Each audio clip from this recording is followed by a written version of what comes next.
Solamente le doy a admitir a sus compañeros y continuamos.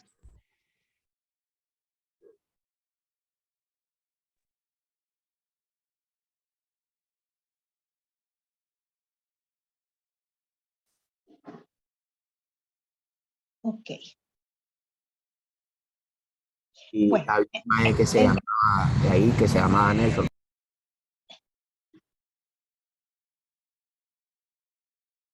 Ok. Y seguí sin identificar al Huawei 8 Lite. Así que creo que se me va a quedar sin aplicar asistencia. ¿Verdad? Bueno, entonces estamos claros con lo que es el control de constitucionalidad, ¿verdad? ¿Quién lo hace? ¿Cómo lo hace? Que está debidamente facultado por el cuerpo de la misma Constitución y aprovechando pues para el comercial y eso, recordemos lo que es el Estado de Derecho. ¿Qué es el Estado de Derecho?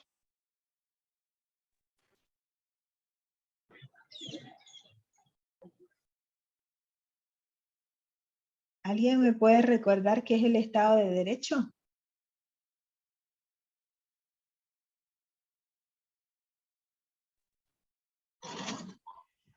Es una organización política, podría ser. No.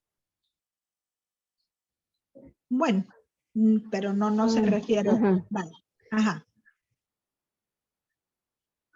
¿Qué más?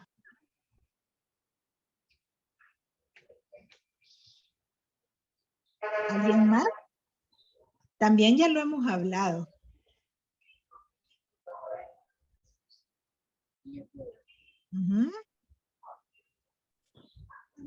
Es un concepto muy simple, muchachos. Es simplemente la sujeción. La sujeción, ¿qué significa sujeción? Significa el hecho de que todos, sin distinción, sin discriminación ni nada, sin importar si somos personas naturales, personas jurídicas, autoridades públicas, órganos del Estado, poderes del Estado, todos, absolutamente todos, estamos sometidos al ordenamiento jurídico del Estado. Eso simplemente es el Estado de Derecho. ¿Verdad? Entonces eso debemos de tenerlo claro también nosotros como abogados, ¿verdad? Cuando nosotros hablamos de Estado de Derecho no estamos hablando de una estructura como tal. Cuando hablamos de Estado de Derecho es simplemente el sometimiento, ¿verdad? Que todos, absolutamente, todas las almas, ¿verdad? Que estamos aquí adentro, estamos sometidos ¿a qué? Al ordenamiento. A cumplir las leyes. Exactamente, o no digamos, no usemos la palabra sometidos, sino que simplemente estamos, exactamente, ¿verdad? Que todos estamos regulados dentro del Estado, ¿a qué? A su ordenamiento jurídico.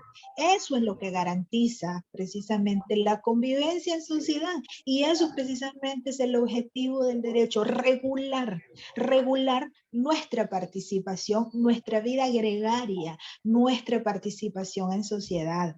¿Verdad? El ordenamiento jurídico garantiza de que usted va a respetar los límites de su propiedad y no va a ir a meterse a la casa del vecino, que usted va a respetar la propiedad ajena, es decir, no va a ir a maltratar el carro del vecino, ¿verdad? Ese tipo de cuestiones, la convivencia en sociedad, que usted va a respetar el semáforo que está en rojo, ¿verdad? Que usted le va a dar el paso a la gente en la calle, no lo va a atropellar simplemente porque usted tiene el derecho de vía, etcétera, etcétera, etcétera. Entonces, respetar el Estado de Derecho es eso.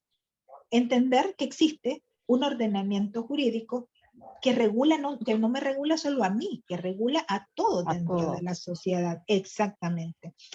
Entonces, esa es una parte muy importante, porque cuando el Estado de Derecho empieza a quebrarse, ¿verdad? Es cuando empiezan a surgir otro tipo de problemas. Bueno, ya hemos entendido, hemos analizado y desmenuzado por pedacitos un montón de conceptos el día de hoy que son importantes para comprender ¿verdad? Todo lo que es esto de la justicia constitucional. Nosotros no podemos hablar de justicia constitucional cuando no entendemos la parte medular del asunto, que es el derecho, entender el derecho, ¿verdad? El derecho como tal.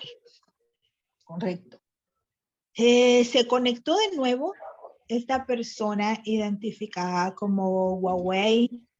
Vamos a ver, Huawei P8 Lite, pero sigue sin decirme qué nombre es. Sigue sin decirme qué nombre es. Si alguien lo identifica o algo, dígame su nombre. Si no, se me queda sin asistencia, ¿verdad? Cecia está identificada. Ok, ya la tengo. Perfecto. Ok, bueno.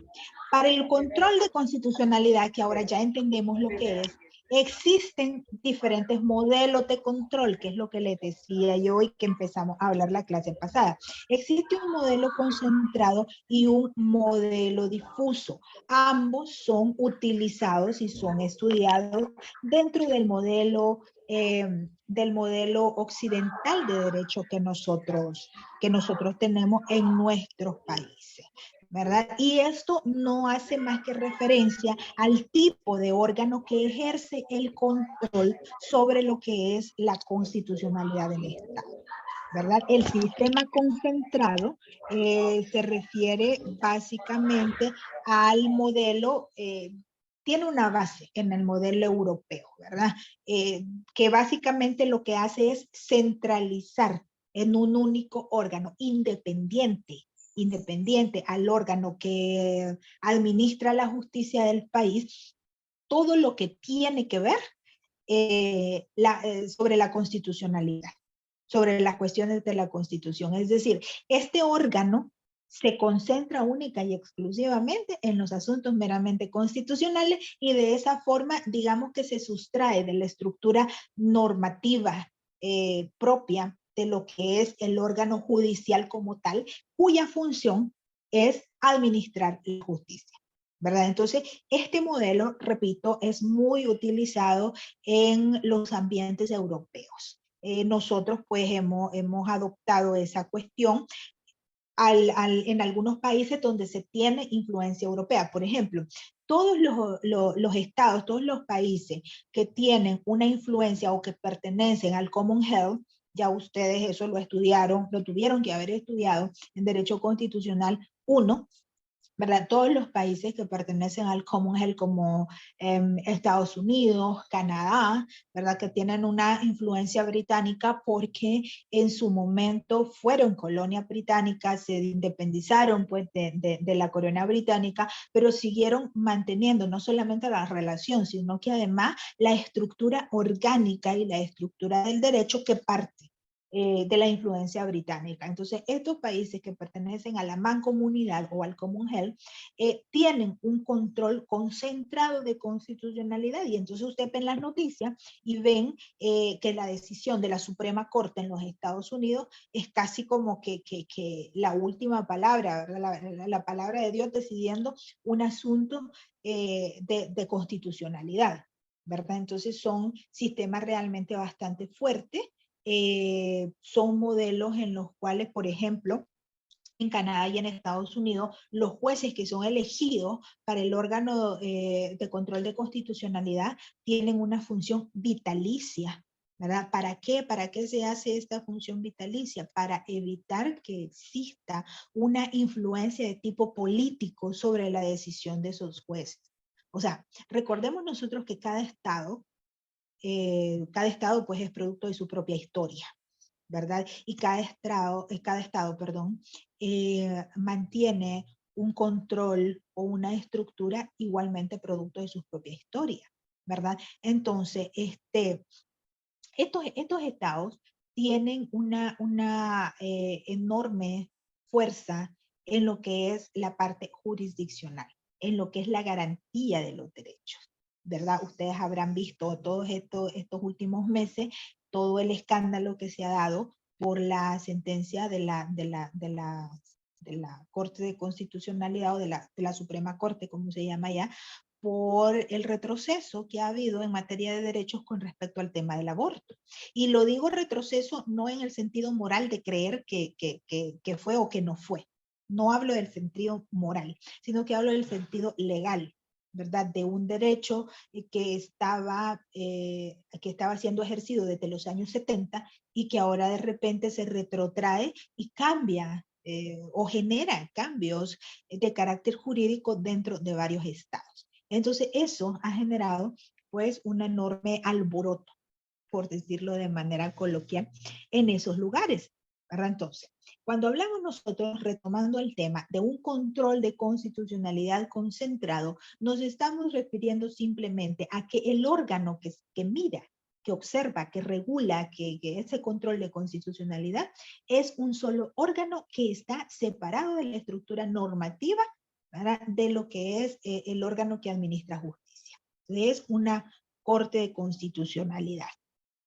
El control de constitucionalidad difuso, ¿verdad?, que es básicamente,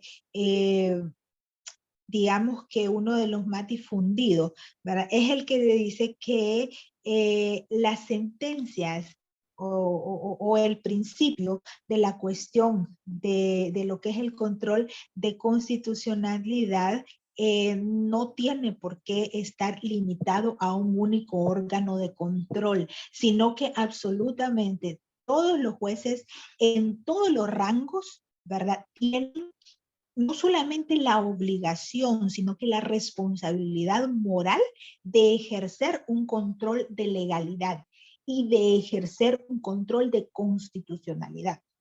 ¿De qué manera?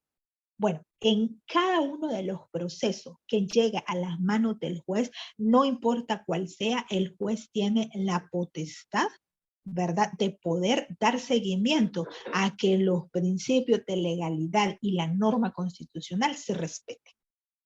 Entonces, a diferencia del control concentrado que le otorga esta facultad a un solo órgano, el control de constitucionalidad difuso le otorga esta facultad absolutamente a todos los administradores de justicia, ¿verdad?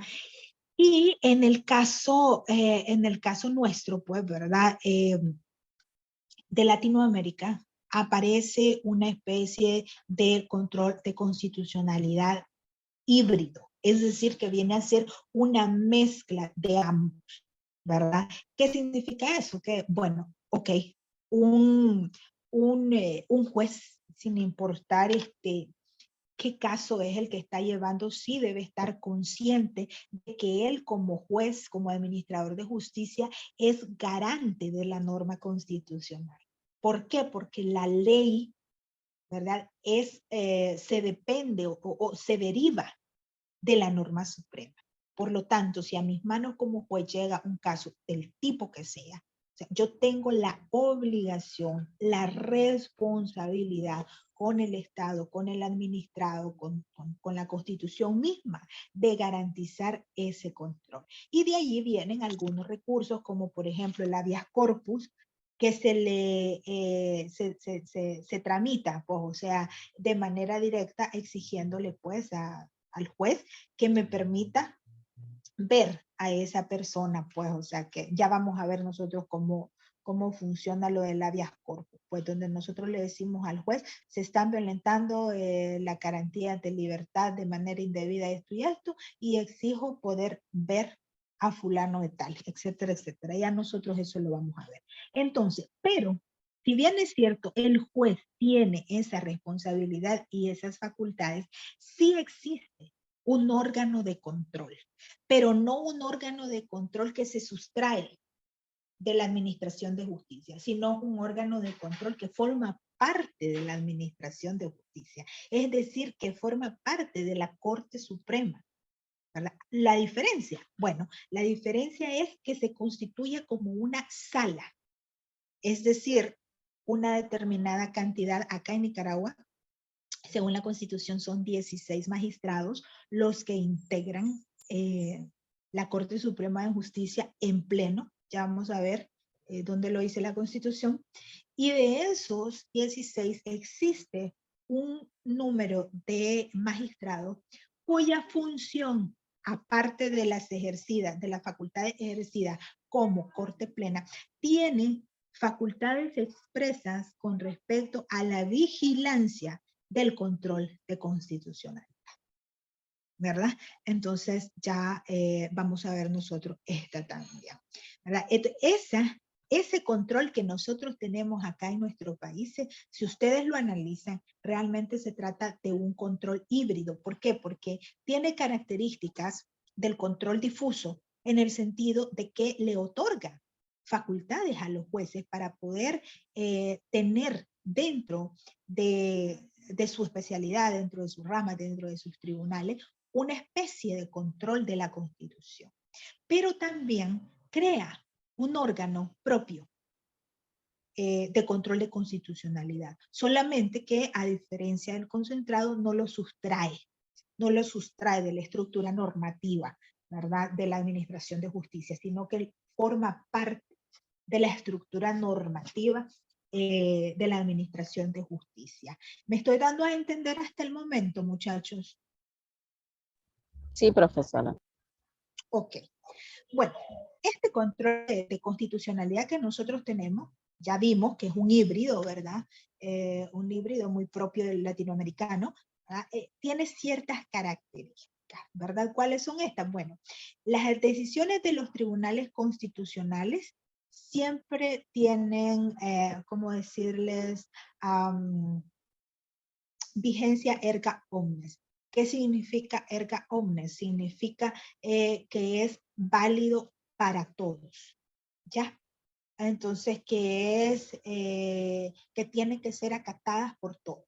La característica erga omnes es la característica que tiene la ley. Cuando una ley se emite, por ejemplo, nosotros no estamos hablando de que solo va a tener validez para Juan y para Pedro, ¿verdad? Sino que tiene validez para todo el mundo. Para todo el mundo. Entonces, las decisiones de los tribunales constitucionales, o sea, las sentencias de un tribunal constitucional, tienen la característica de ser erga omnes, es decir, de tener validez para todo. ¿Por qué? Porque si un tribunal constitucional o una sala de lo constitucional, por ejemplo, determina que determinado proyecto de ley o que determinada ley contraviene una norma constitucional, entonces a través de esa sentencia, esa ley puede quedar derogada o puede ser anulada, ¿ya?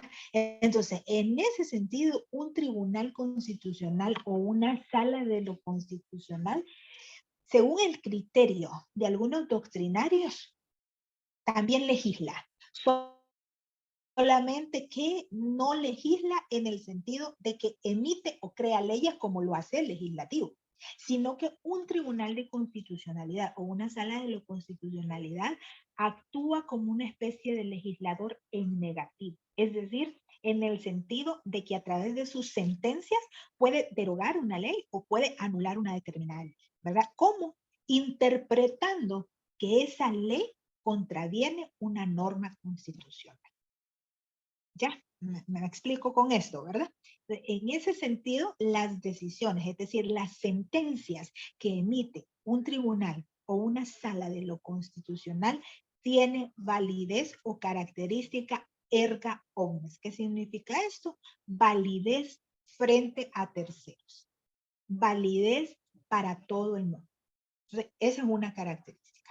Otra característica, que las decisiones de los jueces, cuando estamos refiriéndonos al sistema difuso, solo tienen carácter interpartes, aunque pueden llegar a constituir un precedente con fuerza diversa. A ver, la diferencia entre una sentencia de un tribunal o de una sala constitucional es que se está refiriendo directamente al control, ¿verdad?, de una ley que puede estar contraviniendo la Constitución. En el caso del control difuso, donde los jueces están viendo casos concretos, recuerden que un juez mira casos concretos y la sentencia que emite un juez es una sentencia que únicamente va a tener validez para las partes. Eso ustedes ya lo comprenden, pues como estudiantes de derecho, que por lo menos creo yo que a estas alturas van a la mitad de su carrera, ¿verdad? Entonces, cuando un juez tiene en sus manos un caso, la sentencia que emita de eso es una sentencia, esa sentencia tiene validez solamente entre las partes. A mí, Marlene Chávez, no me interesa ni nada, tengo que ver la sentencia que da entre una cuestión contenciosa, ¿verdad? Que llevan Juan y María. Entonces, si la cuestión es entre Juan y María, a Marlene Chávez, ¿qué le interesa? ¿Qué tiene que ver? Nada, ¿verdad? Entonces, desde ese principio, definitivamente, la decisión o la sentencia que tome un juez, aunque ejerce una cuestión de constitucionalidad en el sentido de que viene y revisa que todo eso que se está peleando no contraviene la Constitución, realmente él no tiene la facultad para emitir una sentencia que tenga validez frente a todo el mundo, sino que esa sentencia solamente tiene validez frente a las personas involucradas. Sin embargo, sí va generando lo que nosotros llamamos jurisprudencia, ¿verdad? Que la jurisprudencia es la acumulación de la